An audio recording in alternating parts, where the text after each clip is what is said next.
Welcome everyone to the Kleros conference, Decentralized Justice Law in an Age of Memes, of Crowds, and of Blockchain.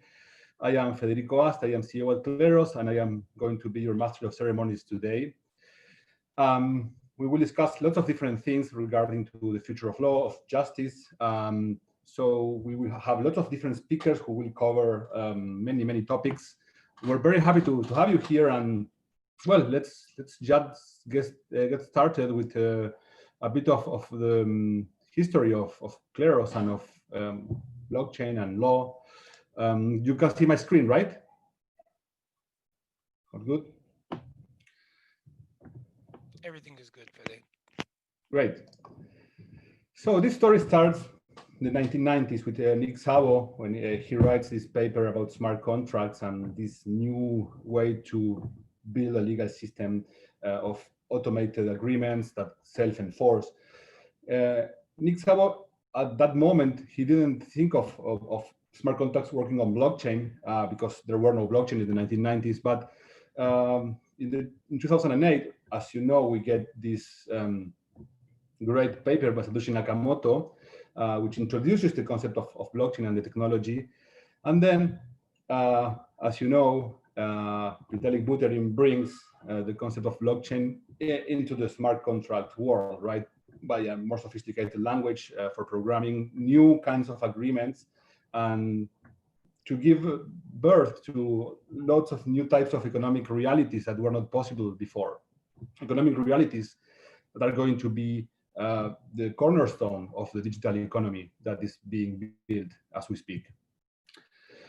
And as you know, on top of Ethereum, lots of different teams are building the new platforms where humans will exchange different types of goods and services, humans and bots as well, of course.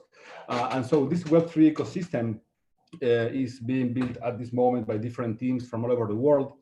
And there is one problem in this new economy and in this new type of governance for this new transaction. So some contracts are complete.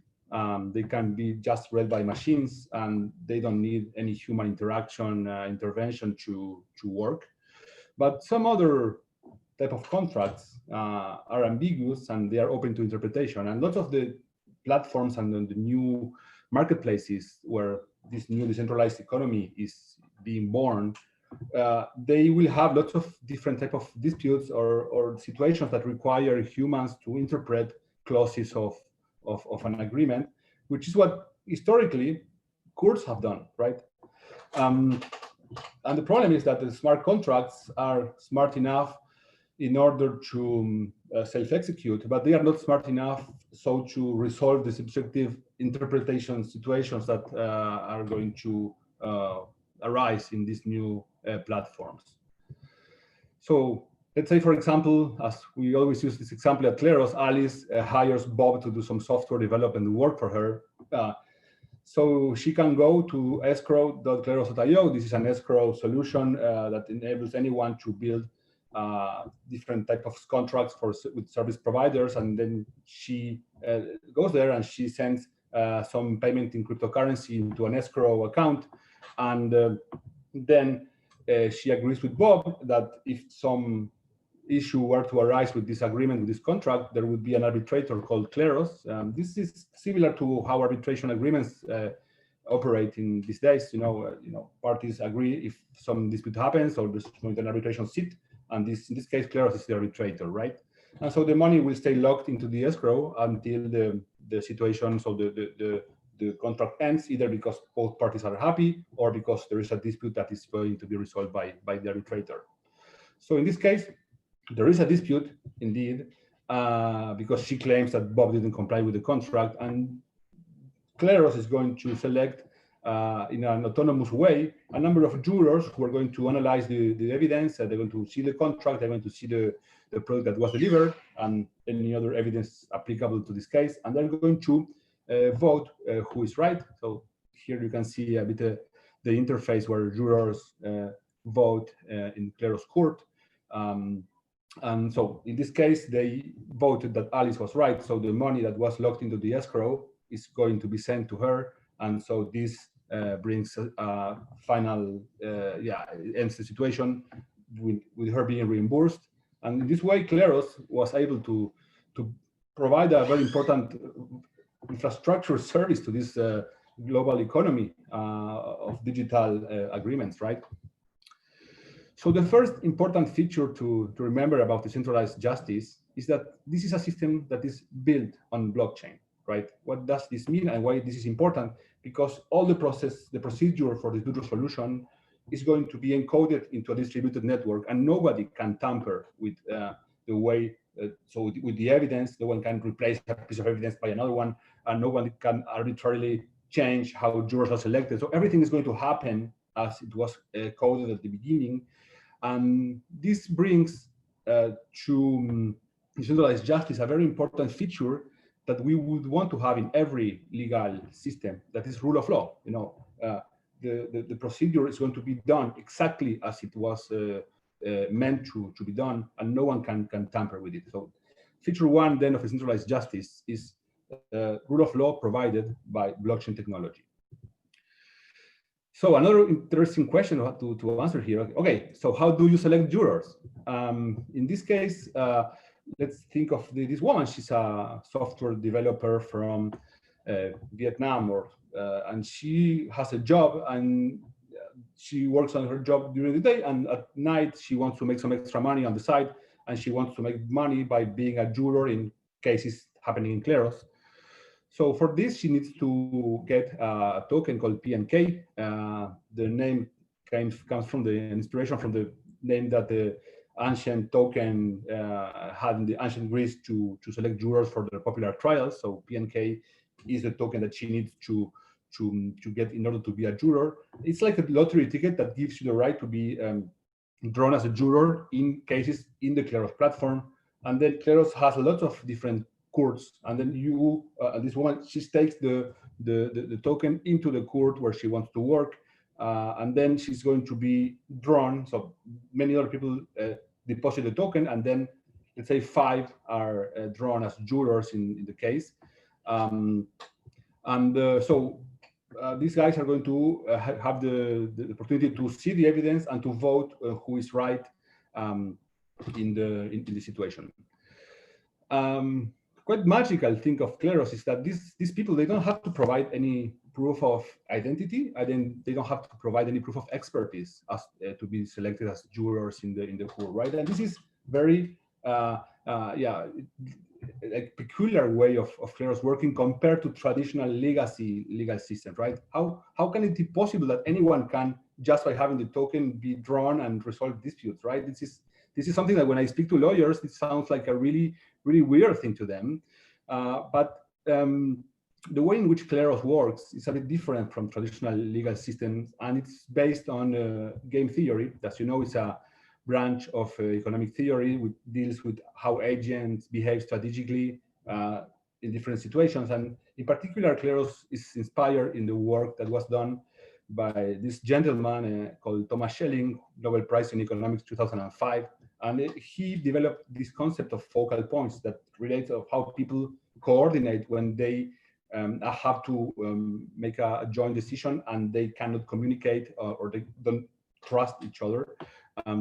So in this case, very simple exercise. So if each of you will have to pick a number of these 12 numbers, and you get rewarded if you pick the same one that the majority picks.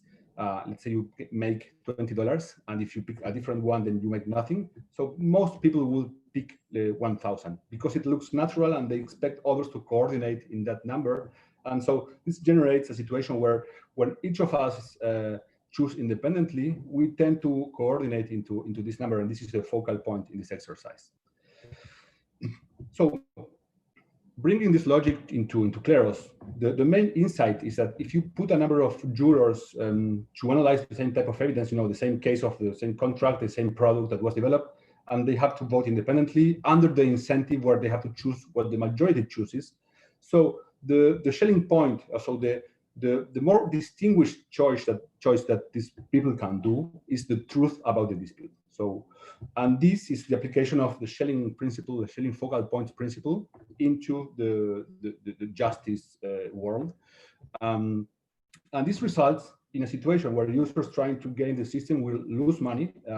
They will probably, how can people try to game the system? Just by voting randomly, like without even looking at the evidence, or by taking bribes. So if users do this behavior, for example, if you just vote randomly, you may be on the right side of the majority sometimes, but generally speaking, you will be like just voting randomly, and you will lose more tokens, and then you will end up like losing more tokens, and then you will end up losing and exiting the system.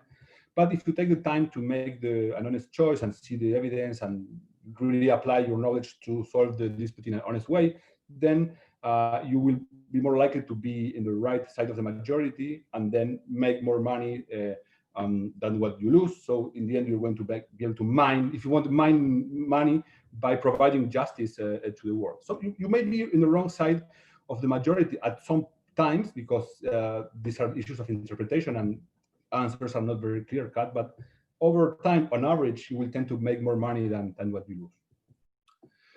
So, and this brings us to two other features of decentralized justice.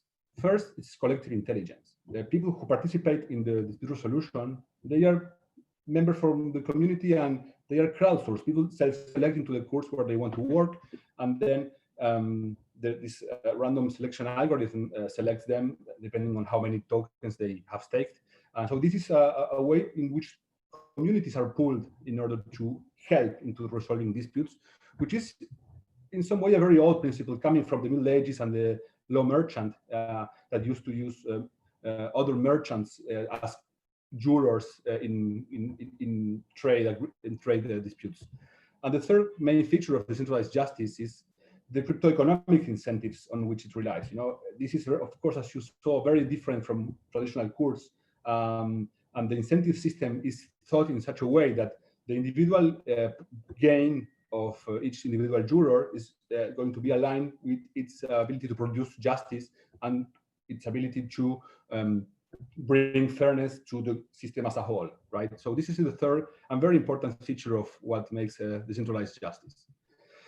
So I made a very short introduction about how this works, and because we're going to speak a lot about how this incentive system works, how the communities can produce knowledge and fairness. So if you are interested in these topics, don't miss the talk by Jose Luis Martí right after this one.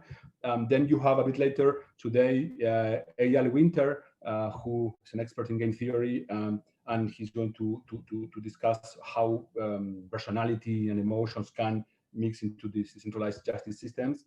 Tomorrow you have Clement speaking about the technology behind Kleros and how all this system works and how we develop these apps.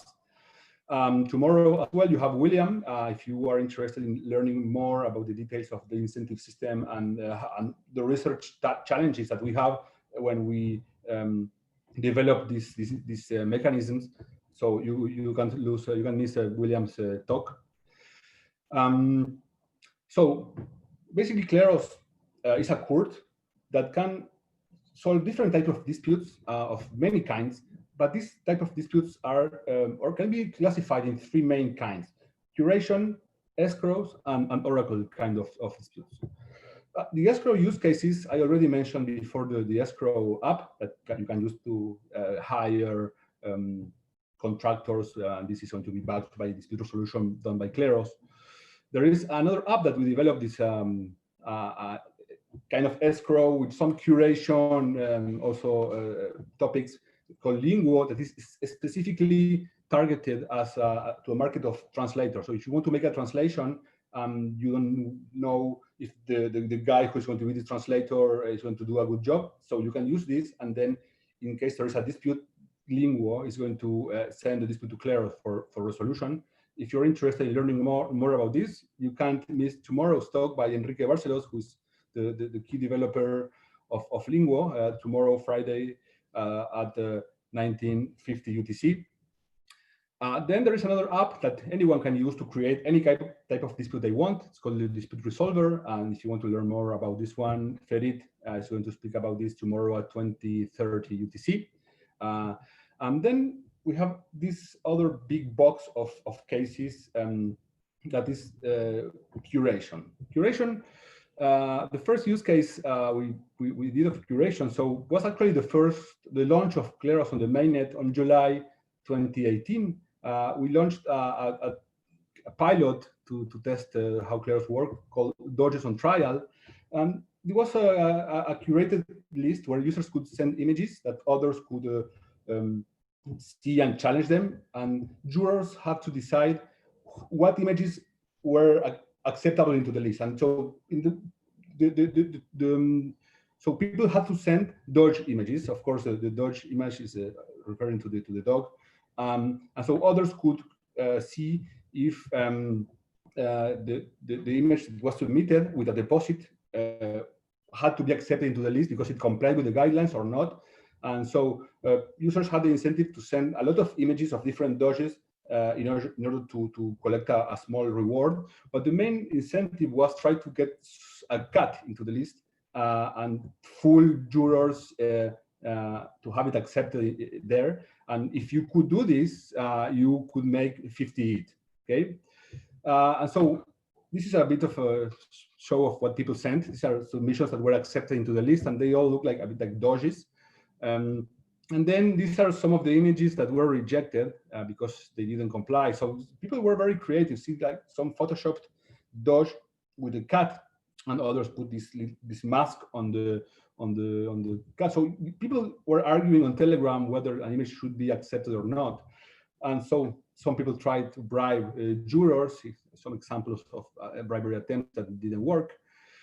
And then we started having discussions because someone submitted an image of this person, and people thought that it was not a Dodge, but then someone came and then said, yeah, but this is Dodge of Venice. That was the name of the president of the Republic of Venice in the Middle Ages. So there were all these discussions about whether this image had to be accepted or not. And then because did it comply with the essence of Dogeness or because or not? Well, because some thought that Dogeness was only about dogs and others thought, well, but this is called a Doge, so why shouldn't we accept it?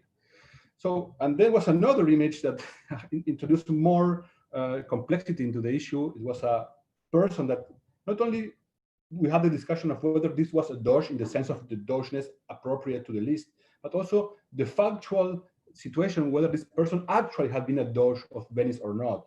And so with this example, we learned a lot about how communities resolve dispute and how communities create precedents and jurisprudence and how the debates happen and how rules start to change in how people coordinate. And then we had a really cool, what we call cat in the snow case of someone who submitted this image and it was accepted into the list. And then this guy sent us an email, okay, you have to pay me the 50 ETH because this image is actually this one if you look at it from the other side. But then we said, oh, but we're not so sure about that. So it could be this one, right?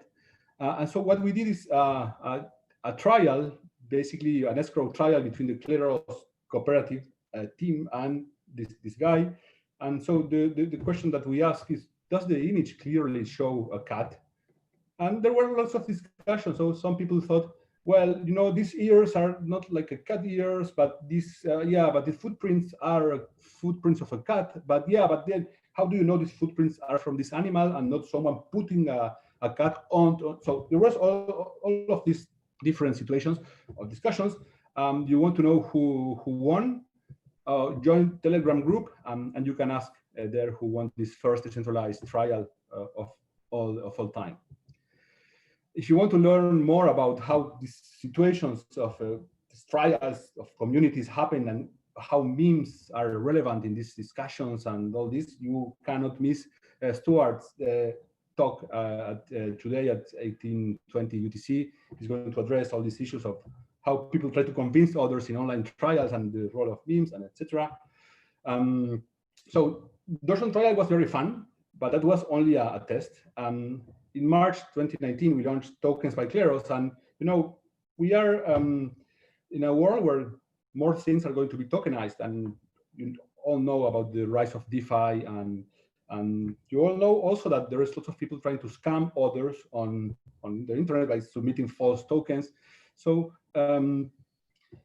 we thought of a way. So we know in the future when most of the exchanges are going to be decentralized. So how can you produce a system that can ensure that the assets that are traded in these places are secure and comply with a number of safety like rules for the consumer, right? And how can you have this done not by the internal team of a company but by the community, right?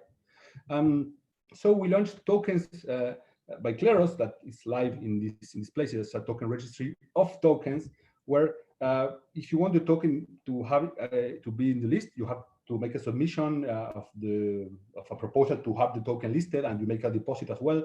So this woman is submitting the token with this little interface that you can make your submission here, and then other users, as they did in the version trial, they can check if the thing that was submitted complies or doesn't comply with the guidelines to be accepted into the list.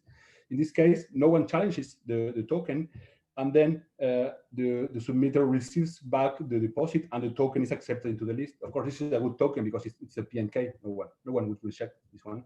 But let's say that now she submits a token, a fake token, because it has a wrong contract address. So other users can challenge the submission with another deposit.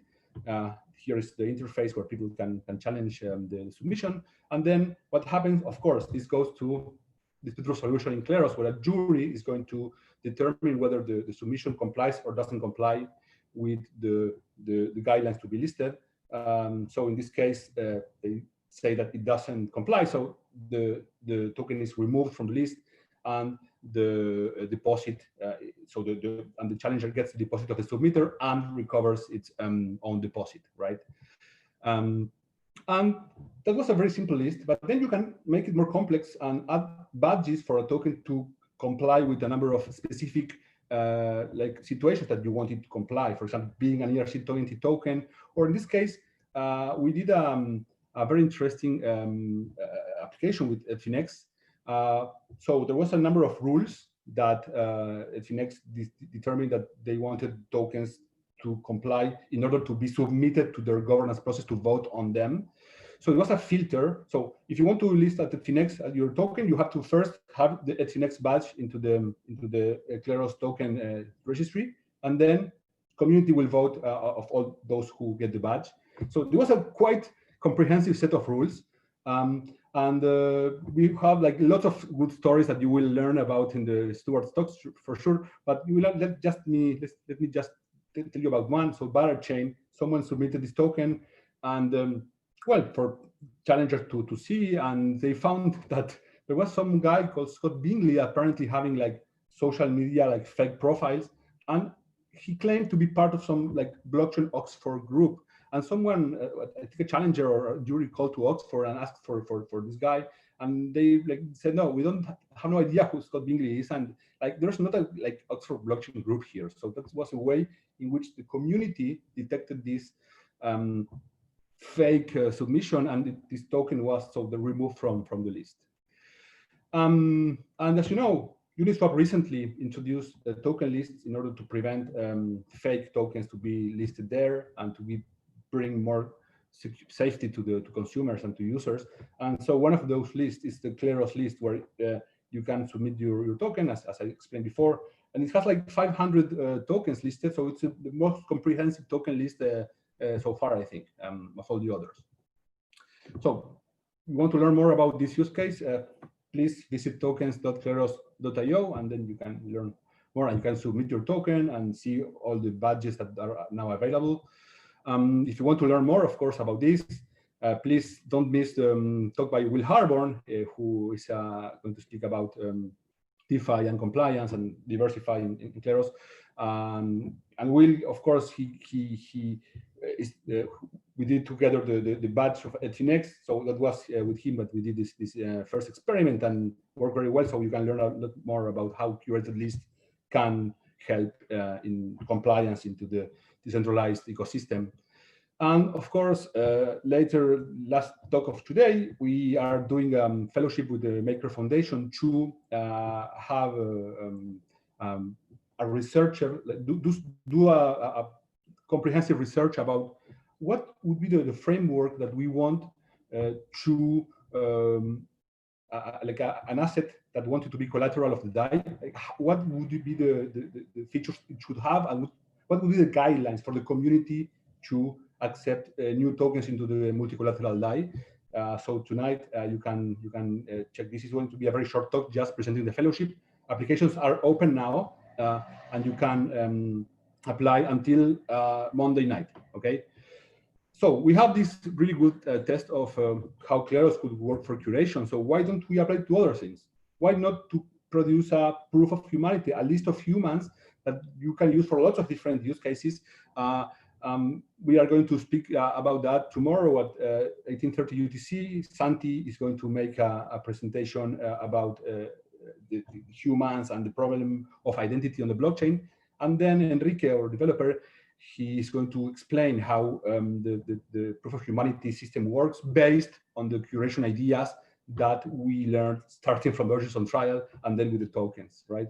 So don't miss this tomorrow. And then, of course, why don't let anyone just make list of whatever they want? So that's why we developed Curate, that you can just go there and you create the list of what you want, and then you set a number of rules, and then the community can just start curating things in the decentralized way. Like you can use this for content, like on social media, for e-commerce listing in e-commerce platforms, like for job listing in work platform, whatever you want, you think that should be curated in a decentralized way, just use Curate, right? And if you want to learn more, just tomorrow, 17:30 UTC, Matt, who is the developer behind this project, you can explain everything about this and answer all your questions. And finally, last but not least, the Oracle use cases. So, Omen, you know, one of the big things that we have in this new governance era is prediction markets. We have lots of applications, for example, for Federico.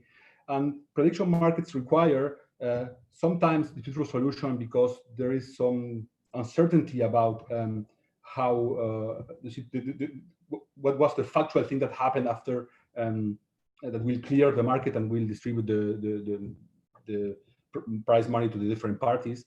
So Omen has Kleros as dispute resolver for the disputes happening there. We had a very, very important case that was, I think it was in July or August.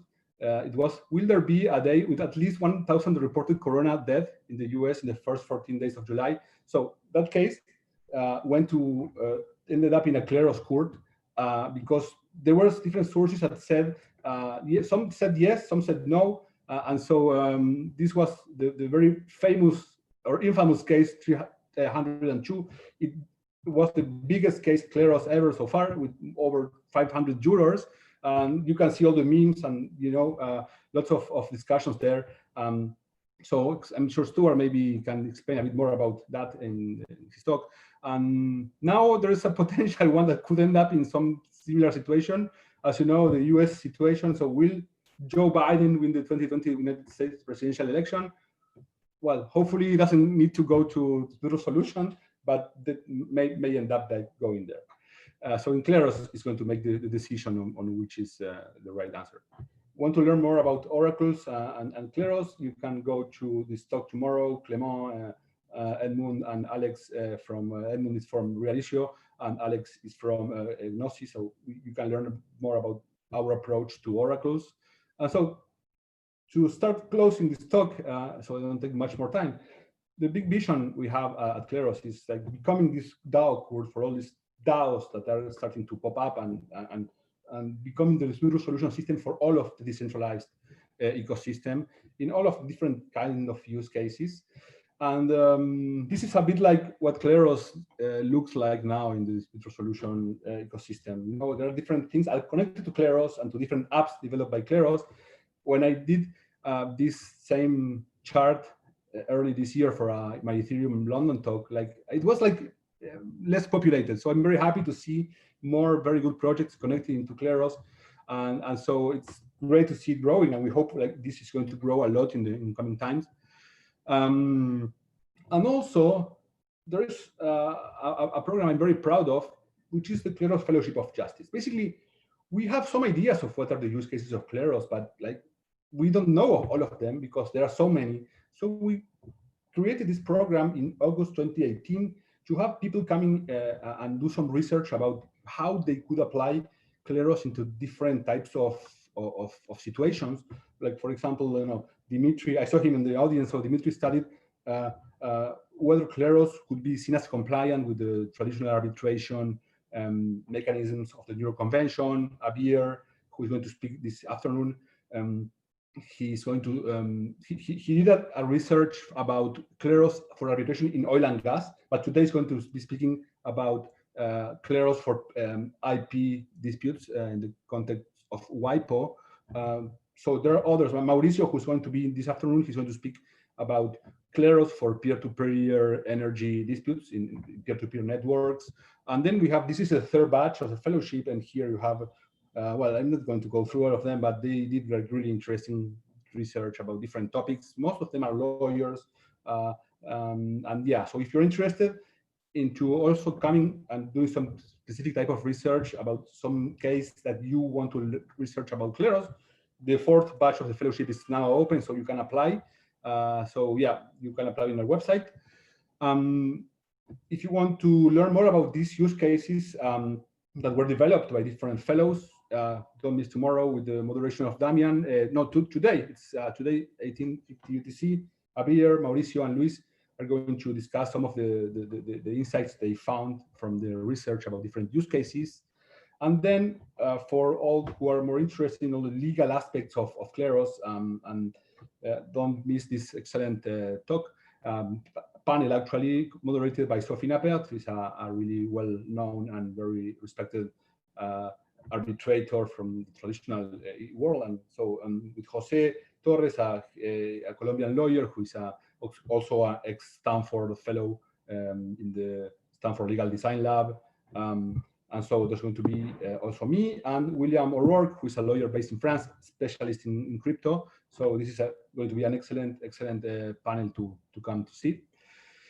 And if you want to learn more about Kleros, of course, you can read our book, Kleros.io, the website. You can download the book there, and then you can, everything that I try to explain here, like very fast and very poorly, it's well explained there with all of the appropriate detail. So download this book and learn everything about Kleros. And of course, if you want to get involved, please join our Telegram group. Telegram, so lots of discussions happen there about use cases, the cryptoeconomics, game theory, incentives, so everything that I just explained a bit. You can join the community and become a juror yourself and start being a part of this justice revolution. And so to close now, decentralized justice, this is the main area in which Kleros works. It's made of three main topics. First, decentralized justice systems, decentralized system built on blockchain. No one can tamper with this, so everything is secure. This blockchain provides the system the rule of law, and everything is transparent. These systems are also built on communities and collective intelligence. They leverage knowledge of people in order to solve disputes, and they have innovative incentive systems that are different to what existed before, but which are very efficient, and they're very, very fast, and they're very transparent. So this is the future of law. This is the work we are doing at Kleros. So welcome you all, and please enjoy the conference. Thank you very much.